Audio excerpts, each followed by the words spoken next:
DataAgenda Datenschutz Podcast, der Expertentalk mit Professor Dr. Rolf Schwartmann. Fair AI regulation for a fair competition, global economy meets EU politics. Welcome to the DataAgenda podcast on a fair AI regulation for fair competition, global economy meets EU politics. We are speaking English today because our podcast is international. I welcome Monish Darda, one of the two founders and CTO of ICERTIS, a global leader in contract software based on AI. My second interview partner is Axel Voß. He's a member of the European Parliament and the European Parliament's rapporteur for the AI regulation. So both interlocutors are concerned with artificial intelligence. Humans are dependent on the help of AI and the rapidly developing digitalization process because their capacities cannot cope with the flood of data without technical assistance. Hello, Monish, and hello, Axel. Let's start with Monish. India Forbes recently describes ICERTIS this way. They built the foundation for business contracts. Now ICERTIS is in the driver's seat of the next revolution. At any rate, the economic figures speak for a particular success. Estimated revenue in 2021, 150 to 175 millions of dollars. Let's ask Monish, who as the one of the two bosses should know, who is Monish Darda, what is the story of ICERTIS, and what is the business model?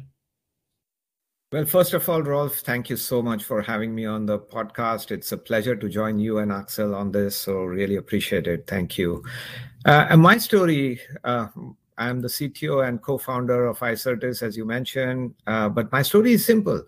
All my career, I've been an entrepreneur. I've always been a part of early stage startups, but ICERTIS has been very special.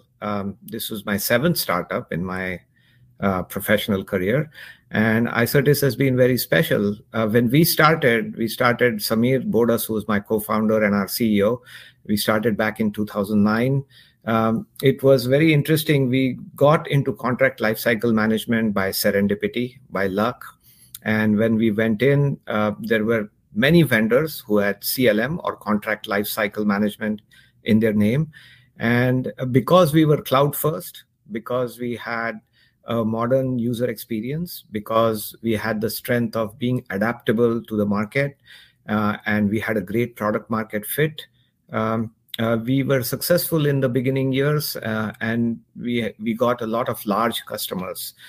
But what happened over the last 4 or 5 years has been even more interesting. As our business model has evolved, it has changed from managing the contracting process to actually managing the intent of the contract. So if you think about intent, when there is a relationship between 2 or 3 parties or more, when they come together, there is an intent to the relationship.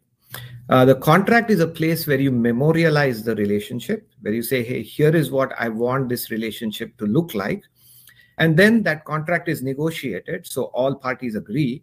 And then after that contract is negotiated, then in the real world, the intent of the contract starts getting realized. So for example, if a customer buys software from a software company like ours, there is a contract. And the software company says, hey, here is the service level agreement. The customer says, hey, if you miss the service level agreement, here is the penalty. And that's the intent of the relationship, right? And then in the real world, if that relationship is maintained or not, we're actually now looking at whether the intent is fully realized. So the memorialization of the intent in the contract and the realization of the intent in the real world is our business model. And for that, we have some of the largest companies in the world as our customers: Microsoft, Daimler, BASF, Airbus, Sanofi, and many more. So we help some of the largest companies in the world to manage their contracting processes across the board. Okay, I understand that. What is the revolution you're aiming for? So that's a great question. The revolution, essentially, when we started in the contract lifecycle management journey, we set our mission to be the contract intelligence platform of the world. And if you think about contracts, And if you think about how an enterprise works, every dollar or every euro in and out of the company always has a contract behind it. There is no transaction that happens without a contract. And the revolution we are hoping to make is that transformation of the foundation of commerce, right? How if the contracting process works well, then it actually helps enterprises run very well. It makes commerce run very well. So the revolution here is now that we have the contracting data across the world, across these large companies, small companies, there are so many hundreds of customers all over the world, geographically spread. Now you layer in contract intelligence, and that makes the contract data the fifth system of record. And that's a big revolution, because if you think about it, there are once a decade, traditionally only one system of record has come out. It started with SAP right there in Germany. Then in the 80s, 90s, it was really the HCM, human capital management, started with PeopleSoft. Then you had the supply chain management revolution. That was the third system of record, where Oracle, SAP, all of these companies actually then made this a system of record in the enterprise. The fourth one that came in was Salesforce, which actually started the customer relationship management and the customer experience management revolution. That was the fourth system of record. And now we believe ICERTIS is starting the fifth system of record, which is the contract lifecycle management and contract intelligence. So that's the revolution we are looking for, making sure that we connect the contract, the rules of business, with the transaction, which is the real world. Sounds revolutionary. You're right. But the DPO are interested in what kind of data are being used in your applications. So if you think about contracts, you have three kinds of data. You have data there which are the attributes. So you think about, hey, which parties are getting into that contract? What is the termination date? What is the effective date? If there are any payment terms, then what is the value of the payment terms? So these are attributes. Then you go to clauses, which define the intent, right? What happens if I terminate the contract early? So term and termination. What is my liability if I don't execute the requirements of the contract? That is a liability clause, which is very important for most people. And then there are business use cases where you have, for example, payment terms. So all of these are clauses which define the relationship of the contract. And then the third category is really the obligations. What am I committing and what I'm getting committed? What am I entitled to from the other party? Those are the obligations that I manage. And that is what governs the transactions in the real world. So the contract internally has these three components, and that's what we deal with from a data perspective. Then there is data that is associated with the contract. For example, you sign a contract with ICERTIS, then ICERTIS has a Dun & Bradstreet rank, which says, hey, here is a number. This is how the financial position of ICERTIS is. If ICERTIS is a public company, then here are the financials, here is the rating, and so on and so forth. There is extra information that is included as part of that contract. And then there is a third set of data, which is really how does this relate to other contracts. So if you sign a sales contract, you might have signed 5 sales contracts with the same company. You might have signed 5,000 sales contracts with other companies which are very similar to ICERTIS. And so that is the data, which is the interconnection, the interrelationships between the contracts. And all of this data is valuable to us. Okay, that sounds like structuring data and intelligent points to structure. Yeah, it's kind of artificial intelligence you invented. Let's move on to Axel Voß. Axel Voß has strongly influenced network policy in Europe before, and in 2019, as rapporteur, he has drawn up the EU Copyright Directive. It's about intelligent upload filters to protect intellectual property on the net. This has created many enemies for him in the net community, but the European Court of Justice recently declared his concept legal. Now he's the rapporteur for the AI regulation and is once again overseeing a key project. Axel, what is the legal framework of AI in the EU, and what is the risk-based approach? So thanks, Rolf, for the invitation to this podcast, and also that I can accompany Monish here in this talk and exchange of views. So we would like, as a legislator, as a European legislator, to regulate the AI systems, and also a little bit concentrating on AI high-risk systems. So this means that there might be also a risk for fundamental rights, for ethical guidelines, for some individual aspects like body health, life, property, and future aspects, and so on. And these are the risks we would like to protect, but not so. And this might be a regulation where we are also coming forward with a trustworthy AI concept, where we're also dealing with this question how we can provide quality data sets to train your algorithm in a way that the outcome of the algorithms might meet the expectations of a legislator, where we also might add a lot of or probably a long wish list at the end from the legislator with ethical principles, and that we are asking for robust AI system, explainable, that this is non-biased and non-discriminatory, gender balanced, and so on. And this is something what we would like to protect. And the regulation is concentrating on the high-risk AI systems. And here, of course, we have to make sure that this is not including at the end every AI system, because we are trying then also to combine these with obligations to the developer and deployer and so on. And on the other hand side, also on AI high-risk systems, a lot of safeguards. May I ask a question here, Axel? At this point, yes. Okay, a high-risk application example. The definition of the AI regulation focus on the AI system.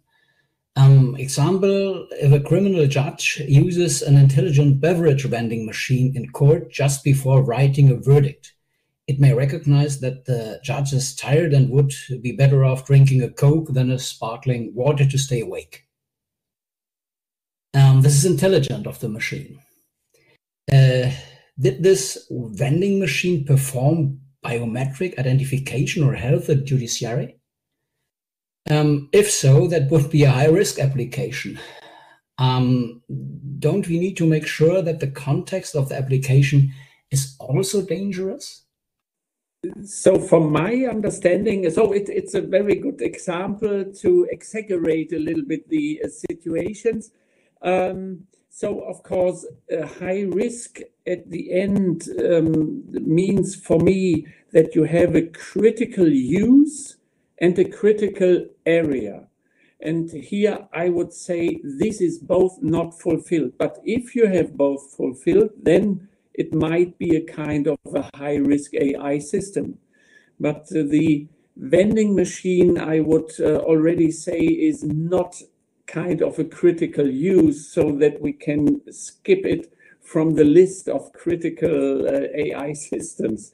But it makes clear, your example, that we have to differentiate more. So probably the idea the Commission proposed, there we might fall with the vending machine under this approach, and then we would say, oh, this is an AI high-risk system, and therefore we have the requirements for the developer and the safeguards and obligations also for the AI system. And this is something where I think we should more differentiate. That's why we also should think in this level of risk-based approach, where we are just trying to figure out what risk do we mean, because we are coming with our fundamental rights and these ethical principles, but you can't check your whole system to every fundamental right and so on. And that's why we should focus on this, what might be a kind of a real risk somewhere, and then you can skip all the others. And this is also something here in your example, that it makes really clear that we have to differentiate. It's not only the critical infrastructure itself, it should be also the context and the use and the intention of the deployer and the developer and so on, that should play a role for a legislator. Okay. But then let me come to the other end of the high-risk application. When we talk about AI, the AI regulation makes it clear that there must be a stop button for humans. The human in the loop is important. I know that is not what ICERTIS also declares. Humans must retain sovereignty over their decisions, because the machine does not make decisions but follows programming. The human being may be helped, but we must not let the machine dictate our decisions. We program the machine with parameters so that the machine can find solutions to problems. If the human being prescribes the rules, however, we must also decide on breaking the rules. We have the possibility to do the right thing, although it is the wrong thing according to a programmed rule. What does that mean? A father must be able to drive through a red light to bring his child to the hospital, although the rule tells the machine to brake at the red light. He must and can justify endangering the life of a pedestrian who crosses the street with a green light to save his child. How can we solve this problem using AI, Axel?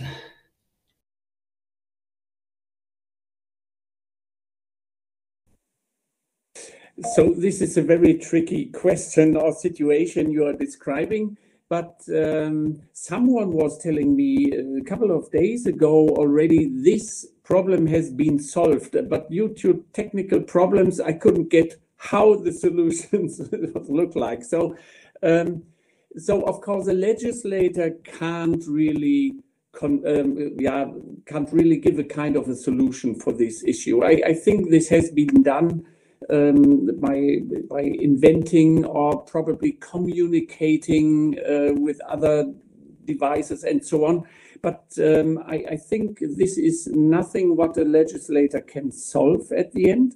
Probably the real situation has then to be solved also by the person itself, by the responsible person, and or there might be a kind of a solution that all of a sudden the car can stop or can turn around or whatever it is. But I think this is more a question how you can avoid such situation and what can engineering, probably AI engineering, can do here to get a kind of a better guidance to it.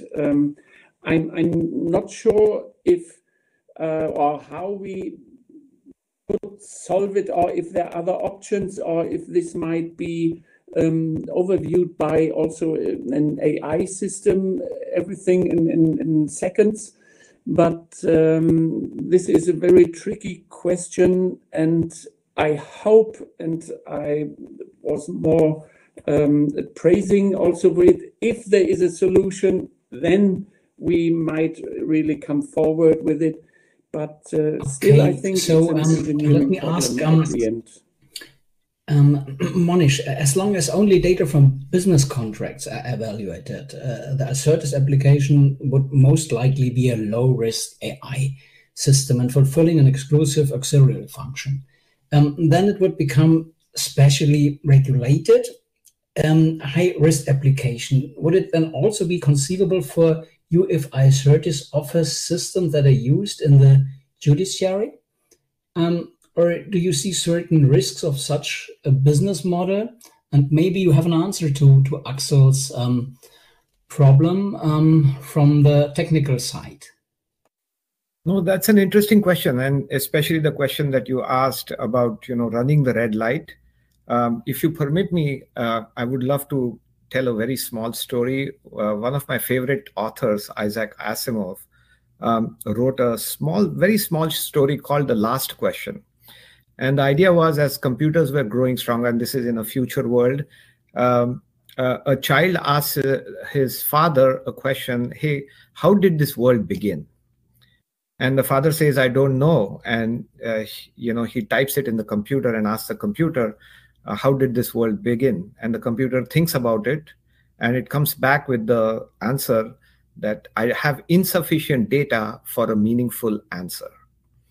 And then this goes on for centuries, for thousands of years. The computers are becoming very, very powerful. The data is being collected. All the humanity is actually working around a computer.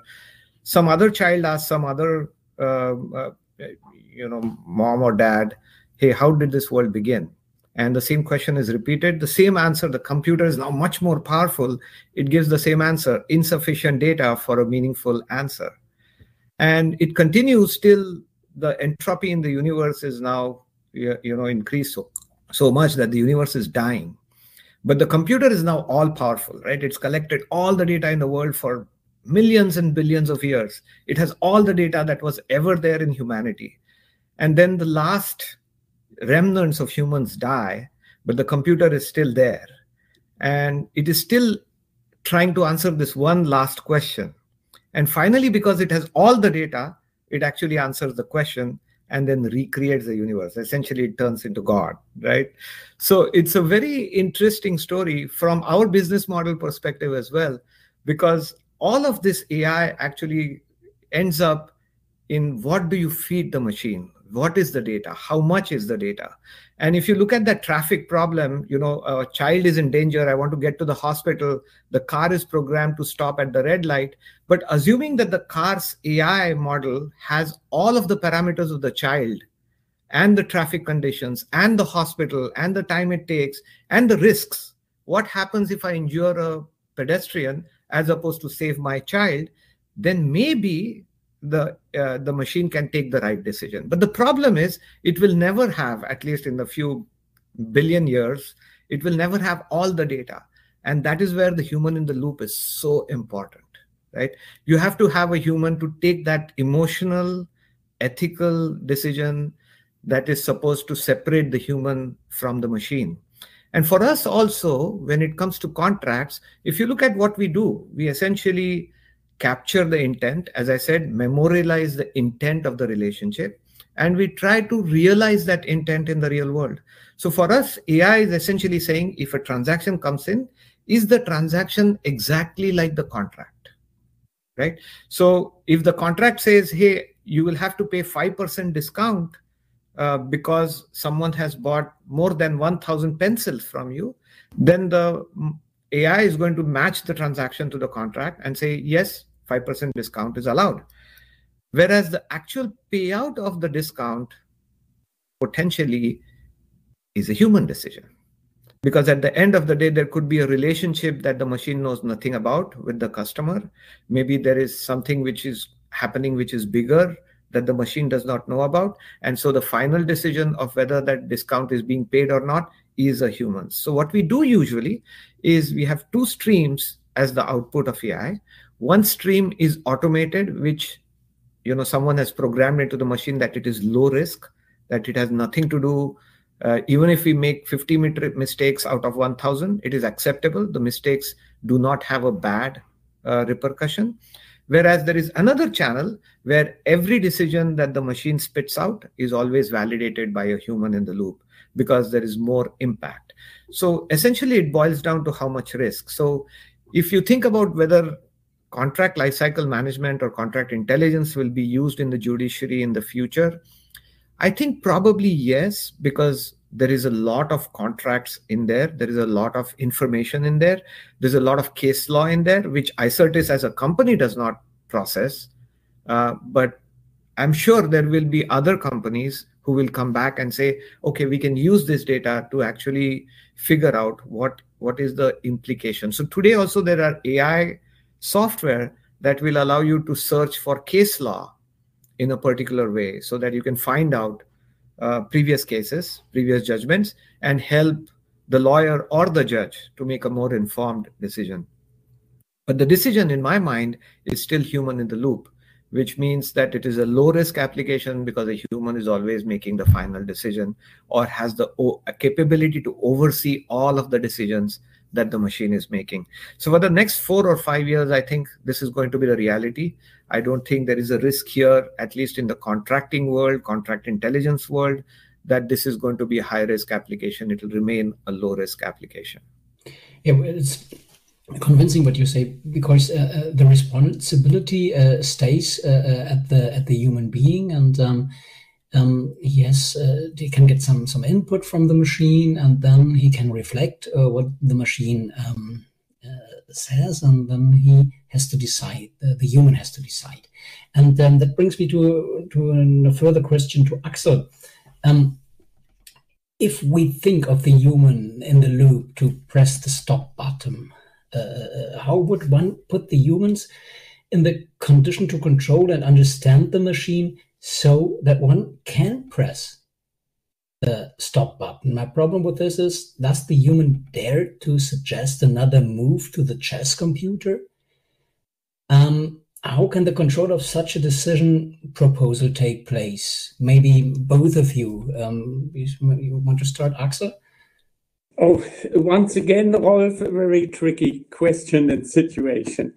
Of course, I would think the computer is acting, or the algorithms is acting very impartially.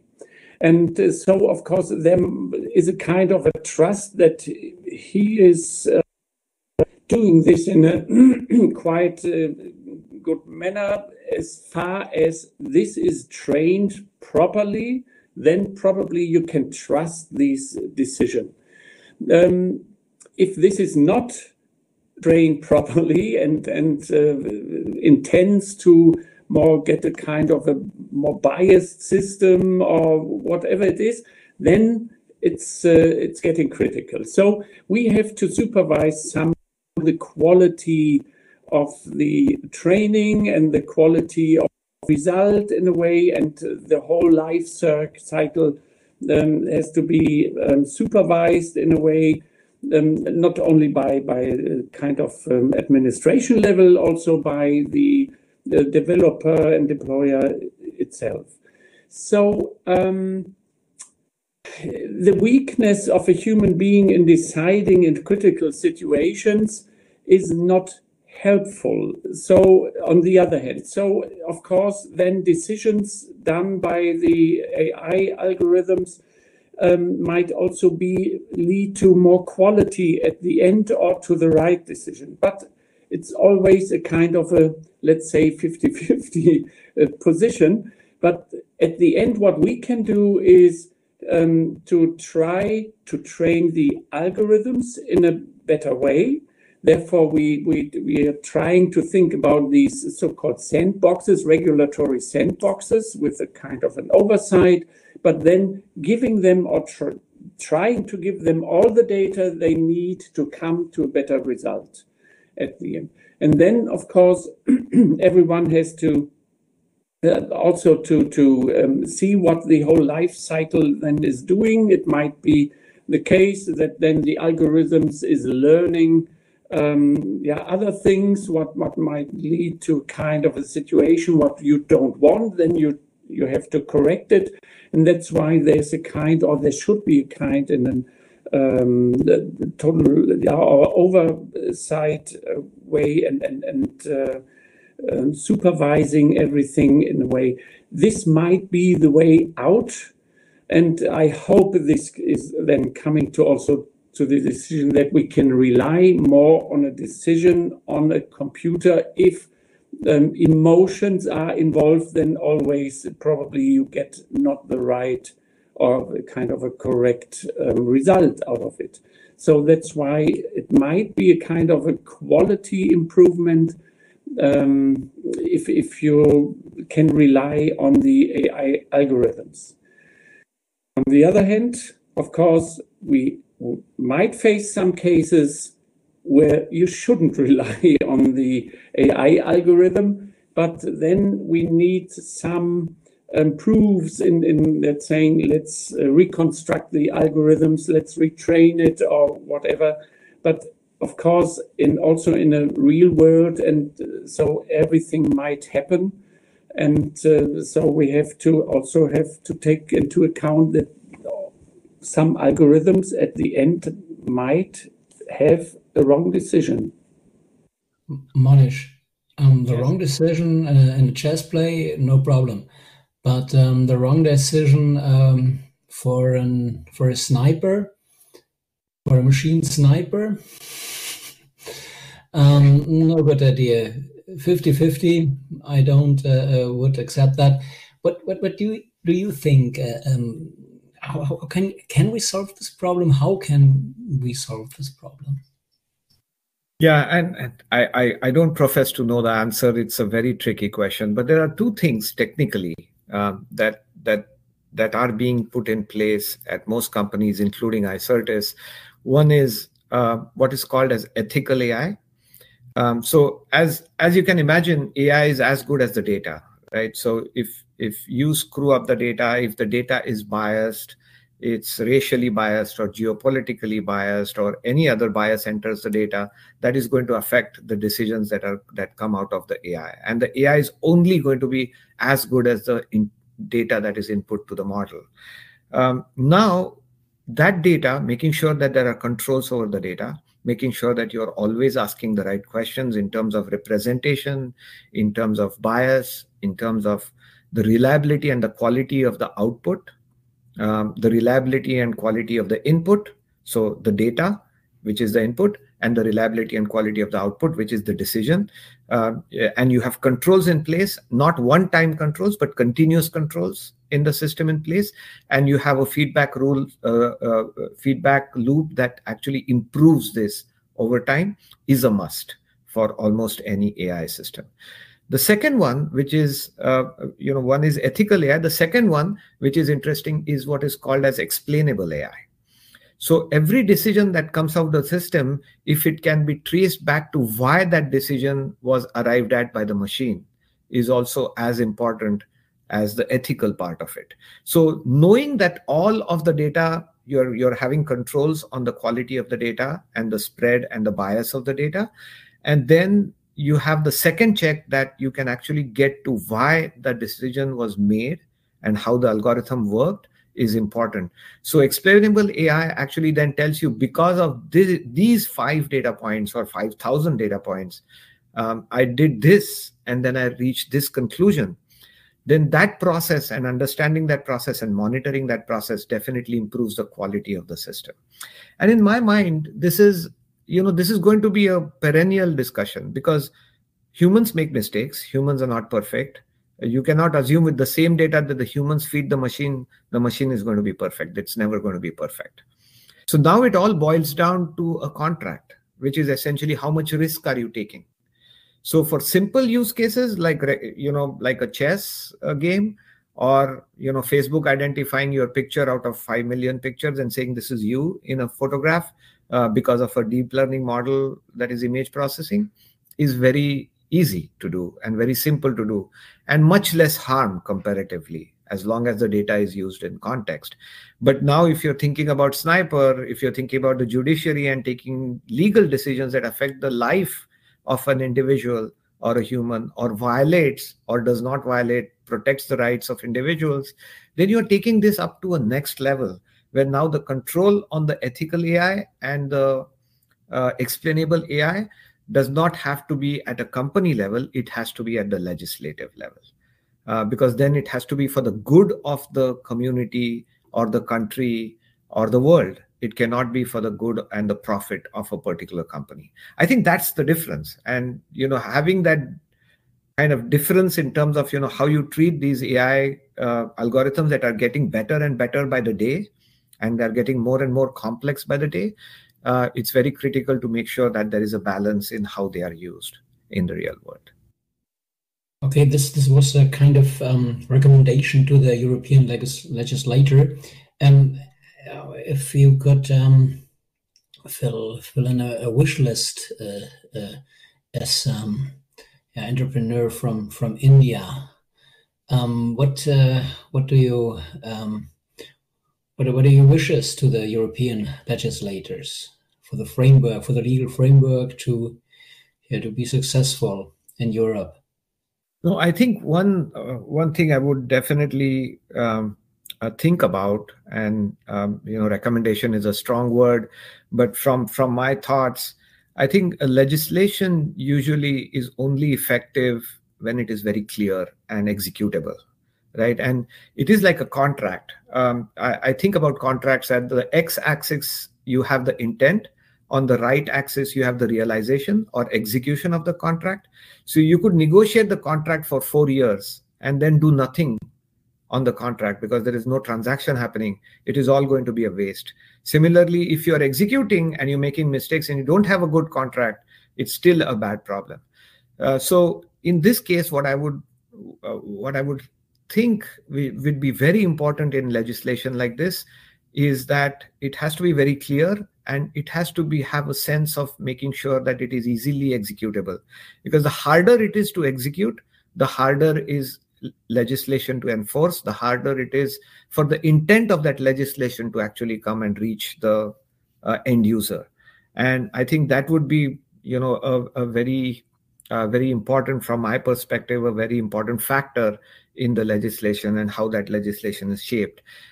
This is, in my mind, this is very forward thinking. And I think Europe and the EU has always been a very forward thinking community of people. Whether it is the GDPR, whether it is, all the ethics of software, ethics of technology, the EU has always been leading the world.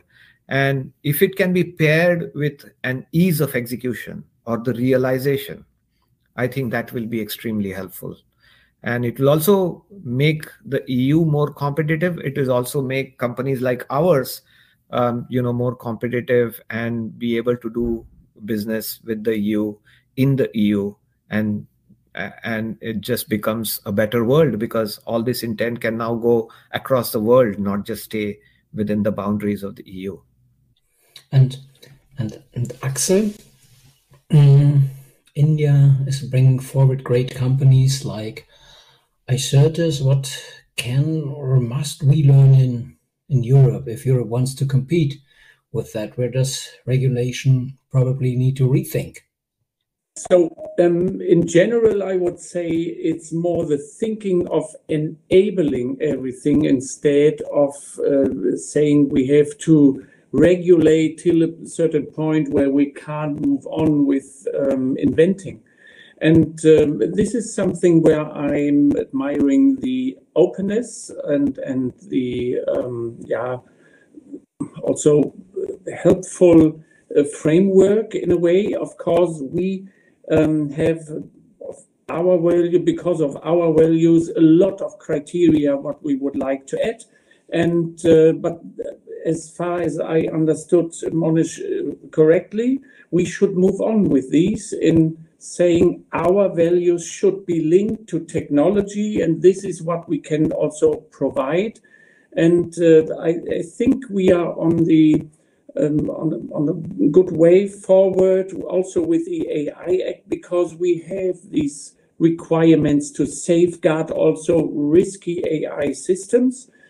And but in a way, what I'm missing a bit is these incentivizing of or enabling also companies in a way that we are doing more for them to compete better with other regions in the world. But I think this is what we can learn, and even with the experience of Monish, and if he's saying we are already on a good track on this balancing of values and technology, so I'm quite confident that we might move on like this, but all the time not overburdening everything would also be a very good way forward.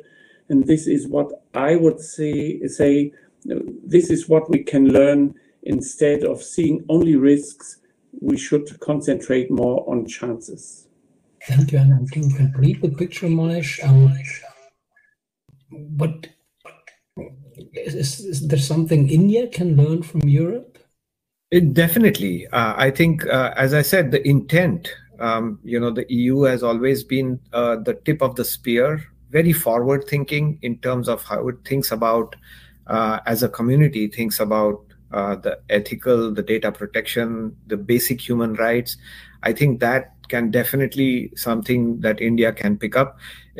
Also, the opportunity that this creates, legislation like the GDPR, for example, and then now the AI regulation that might come in, it also creates an opportunity that India can learn from, because as you go into legislation, the next part of the legislation is execution or implementation of the legislation, and then the enforcement of the legislation, and then the compliance, and then the reporting actually also creates opportunity.